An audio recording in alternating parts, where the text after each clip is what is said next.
El linaje de Chaska, en lo más profundo de la memoria ancestral de Centroamérica, existe un linaje cuyos nombres solo sobreviven en murmullos, en relatos transmitidos al calor del fuego y en los ecos que las comunidades guardaron durante siglos. Uno de esos nombres es Chaska, hija de un linaje que, según diversas tradiciones orales, no era originario de las tierras que hoy conocemos como El Salvador, sino descendiente directa de pueblos llegados desde el sur, desde regiones andinas con huellas culturales antiguas y profundas. Aunque la historia oficial rara vez menciona estos vínculos, diversas crónicas indígenas y relatos recogidos por estudiosos del siglo XIX y XX hacen referencia a viajeros del sur que en tiempos remotos se establecieron temporalmente en las costas del Pacífico centroamericano. Algunas versiones mencionan incluso la llegada de personajes de alto rango espiritual y político, conocidos entre ciertos grupos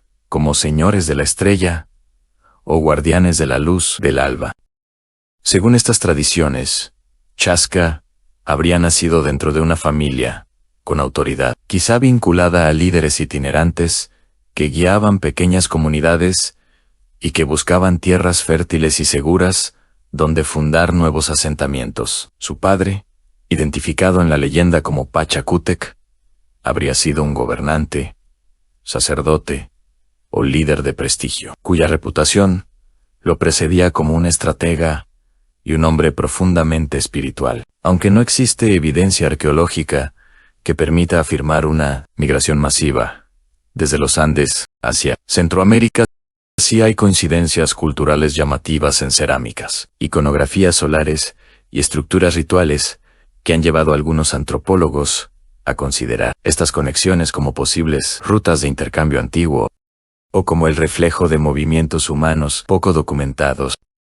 En este contexto, Chaska no es presentada solo como una joven indígena más, sino como la heredera de una tradición andina, portadora de símbolos y conocimientos que la distinguían dentro de la comunidad local. Su nombre mismo, relacionado con la luminosidad, la mañana y la pureza según varias lenguas originarias del continente, sugiere una figura asociada al ciclo del amanecer, a las aguas puras y al renacimiento. Se dice que Chaska creció rodeada de una estricta educación espiritual, aprendiendo a interpretar señales en la naturaleza, a leer los vientos y los astros, y a reconocer el significado ritual de las flores del agua salada y del canto de las aves marinas. Como hija de un linaje gobernante, estaba destinada, según la voluntad de su padre, a un matrimonio que fortaleciera alianzas con pueblos cercanos, posiblemente de origen sutujil o quiché. Pero, pese a esta ruta trazada desde su nacimiento, Chaska desarrolló un carácter libre. En los relatos orales, se la describe como curiosa, observadora y especialmente cercana a la gente común. Pescadores, tejedores, guardianes de la sal, su belleza, según la tradición, no radicaba solo en sus rasgos, sino en su manera de hablar, de escuchar y de acercarse a quienes vivían fuera del círculo de poder. El linaje de Chaska representaba una mezcla entre el mundo de las élites itinerantes y el de los pueblos locales que habitaban la Barra de Santiago, un lugar mágico donde el océano y los esteros se encuentran en un abrazo de agua salobre. Ese espacio se volvió su hogar y su refugio, pero también el escenario donde comenzaría un conflicto que marcaría su destino para siempre. Era una época en que los líderes buscaban alianzas para proteger sus comunidades de amenazas externas. Por ello, su padre consideraba que el matrimonio de Chaska era una pieza clave en una red estratégica de lealtades. Sin embargo, esta visión política chocaría con una fuerza que ni él ni las tradiciones más antiguas pudieron contener: el amor inesperado que uniría a Chaska con Akayet, un joven pescador cuya vida humilde contrastaba profundamente con la grandeza de su linaje. El linaje de Chaska era, en esencia, una historia de herencia, de expectativas y de una identidad compartida entre pueblos distantes, pero sobre todo, era el punto de partida para un relato en el que el destino se vería transformado por la fuerza más poderosa que existe en la tradición humana. El amor, que desafía el orden establecido. Este es el origen de la tragedia, que marcaría para siempre la memoria del Pacífico salvadoreño, y que aún hoy, entre las olas y la luna llena, parece repetirse en susurros en el linaje de donde Chasca provino, y el camino que eligió seguir, aunque aquel camino la llevara a enfrentarse al mandato de su propio padre, y a poner en riesgo el futuro que él había diseñado para ella. El viaje de Pachacútec a Centroamérica, el emperador inquieto, Pachacútec, ya transformado en un anciano sabio, había perdido a su esposa y parte de su linaje en luchas internas del Tahuantinsuyo. Las crónicas mencionan que, en su vejez, se volvió un hombre de largos silencios, más interesado en la contemplación que en la expansión militar. La tradición oral que sobrevuelve Centroamérica sostiene que, cansado de las intrigas, decidió abandonar su trono en secreto, acompañado solo de sus más fieles consejeros espirituales. Su hija favorita, Chasca, formaba parte de este pequeño séquito. El mapa sagrado del sur, en las crónicas andinas, se mencionan mapas tejidos en kepis, bolsas ceremoniales con dibujos simbólicos. En uno de esos mapas, según la leyenda salvadoreña, aparecía un sol hundiéndose sobre un océano cálido, una costa con 3 islas, y un punto marcado con el símbolo inca de la Lincose, que significa buen vivir, equilibrio. Era la señal del nuevo destino. Pachacútec decidió seguir ese mapa, creyendo que allí su familia encontraría paz y un nuevo comienzo. La partida secreta. Las naves andinas utilizadas en la historia son reales. Caballitos de totora reforzados, los mismos que aún se usan en Huanchaco y que permiten navegar mar abierto. El relato sostiene que una flota pequeña zarpó desde la costa peruana. 5 embarcaciones, alimentos deshidratados, ofrendas religiosas y un pequeño grupo de guerreros que juraron silencio eterno. Chasca viajó en la nave central. El viaje sobre el vientre del mar. Durante el viaje, ocurrió un evento clave. Un sacerdote tuvo una visión. Un río de plata conducirá a tu destino final. Esto después se interpretaría como una metáfora del brillo del sol sobre los canales de las costas centroamericanas. El encuentro con pueblos del Istmo. En este punto, mezclamos historia con narrativa. Se afirma que al llegar a la costa de la actual Nicaragua, los viajeros encontraron grupos con rasgos culturales similares, uso de turquesa y jadeíta, tallados con patrones en espiral, ceremonias al amanecer. Esto les hizo creer que habían llegado al lugar indicado. Los relatos sostienen que los incas viajaron tierra adentro durante semanas. El asentamiento en la Barra de Santiago. Aquí entra la parte documentada por tradición oral salvadoreña. Según las leyendas de pescadores, en la zona donde hoy está la Barra de Santiago, llegó un grupo de forasteros con vestimentas andinas, rituales de humo, un estandarte con símbolos del sol.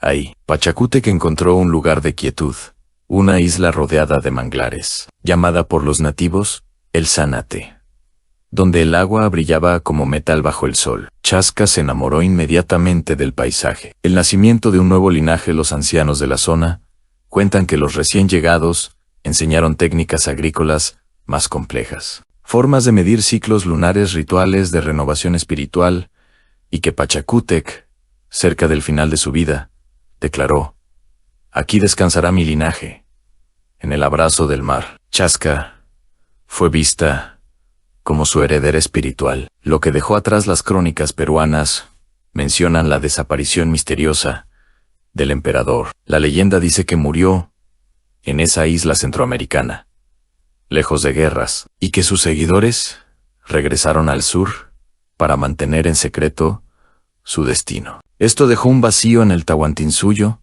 pero sembró una nueva historia ancestral en Centroamérica que sobrevive hasta hoy. Chasca ya creció como sacerdotisa, conoció a Acayet y comenzó el capítulo más doloroso de la leyenda.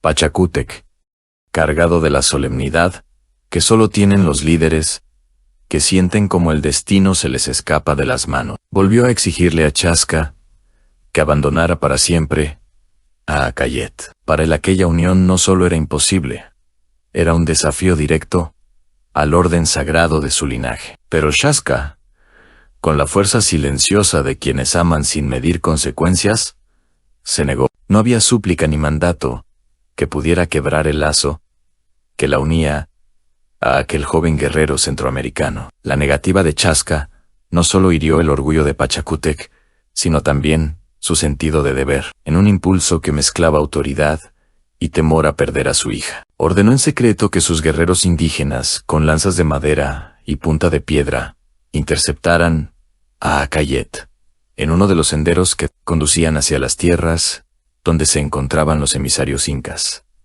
La emboscada fue rápida y brutal. Algunos dicen que Akayet luchó con la determinación de los que aman sin reservas. Otros aseguran que ni siquiera tuvo oportunidad de utilizar su lanza. Lo cierto es que la tierra quedó marcada por su caída. Akayet, cuando Chaska escuchó el rumor que viajaba entre sombras, corrió sin medir el terreno. Su corazón ya sabía la verdad antes de verla. Allí lo encontró, tendido, silencioso, vencido, no por el destino sino por la voluntad humana. Chaska cayó de rodillas y lo tomó entre sus brazos. La brisa se llevó un lamento tan profundo que quienes lo escucharon dijeron que no era el llanto de una muchacha, sino el llanto del agua misma. En ese instante comprendió que nada en el mundo podría reparar lo que su padre había roto. Su vida quedó partida en dos. Su espíritu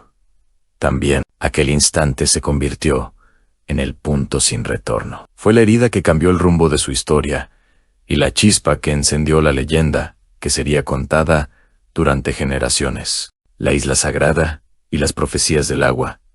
La última noche de Chaska, la luna llena, brillaba sobre la barra de Santiago como un espejo de plata suspendido en el cielo. Chaska, sola en la playa, sostenía entre sus manos el pequeño colgante de jade que Akayet le había tallado en secreto. El viento del mar llevaba todavía el eco de su risa, y cada ola que rompía contra las rocas parecía pronunciar su nombre. La noticia de la muerte de Akayet, ejecutada por orden de Pachacútec, había atravesado su espíritu como una lanza. La joven princesa, heredera del linaje solar de los Andes, comprendió que su vida jamás volvería a ser la misma. Esa noche, los pescadores que la vieron caminar hacia la isla, el Zanate, describieron algo que nunca olvidaron. Una muchacha vestida de blanco, rodeada por una luz extraña, como si sus pasos fueran iluminados desde dentro. El santuario oculto bajo la isla en lo profundo de El Zanate, existía un pequeño santuario que solo la familia real conocía. Era un lugar donde Pachacútec meditaba y realizaba ofrendas para proteger su exilio. Allí se levantaba un altar de barro rojo, piedras volcánicas y cenizas mezcladas con hierbas del altiplano peruano. Un fragmento del mundo andino trasladado al corazón de Centroamérica. Chaska había acudido muchas veces a ese santuario junto a su padre. Había visto al Inca derramar humo de copal sobre las aguas del estero y recitar antiguas plegarias.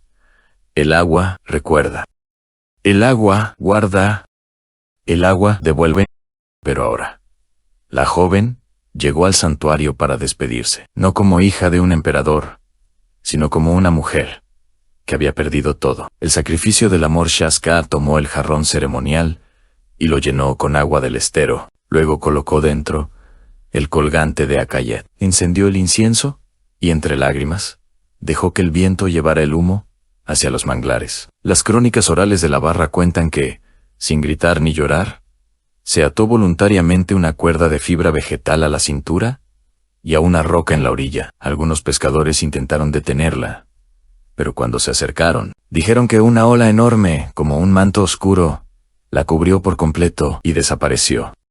Desde esa noche, en tiempo de luna llena, muchos aseguran haber visto una barca pequeña cruzando la barra, con una pareja sentada en proa, a la muchacha de cabello largo, el pescador, con su red, ambos sonriendo, ambos hechos de luz. El retorno del espíritu del agua tras la muerte de Shaska. La isla empezó a cambiar. El agua alrededor se volvió más transparente. Los peces se agrupaban en zonas donde antes no había vida. Los ancianos dijeron, Shaska no murió. Shaska volvió al agua para alimentar a su gente.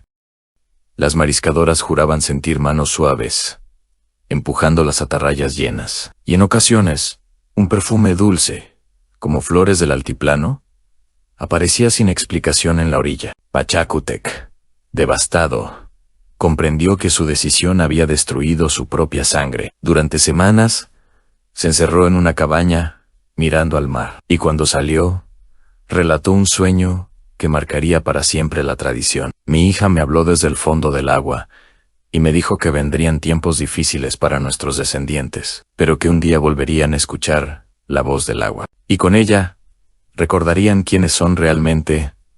La isla hundida, años después. Un terremoto abrió grietas profundas en la costa. Un maremoto menor alteró la geografía del estero. Y el Zanate, la isla donde vivieron Shaska y Akayet, se hundió parcialmente bajo el agua. Hoy solo quedan pequeños montículos y raíces de mangle que emergen en marea baja. Los buzos locales aseguran que bajo el fondo lodoso hay restos de estructuras antiguas, piedras acomodadas, un círculo de estacas y fragmentos de cerámica muy fina, demasiado fina para ser local. Muchos creen que son restos del santuario de Pachacútec. Las profecías del agua. Los abuelos cuentan que, antes de desaparecer, Pachacútec dejó una última advertencia. Cuando el agua hable de nuevo, cuando las redes brillen sin sol, cuando los hijos olviden su origen, entonces Shaska volverá, no como persona, sino como memoria. Hoy, cada vez que la barra refleja una luna plateada, los pescadores repiten la misma frase. Ella vive aquí. Ella es el agua. Ella es la que nunca dejó solo a su pueblo.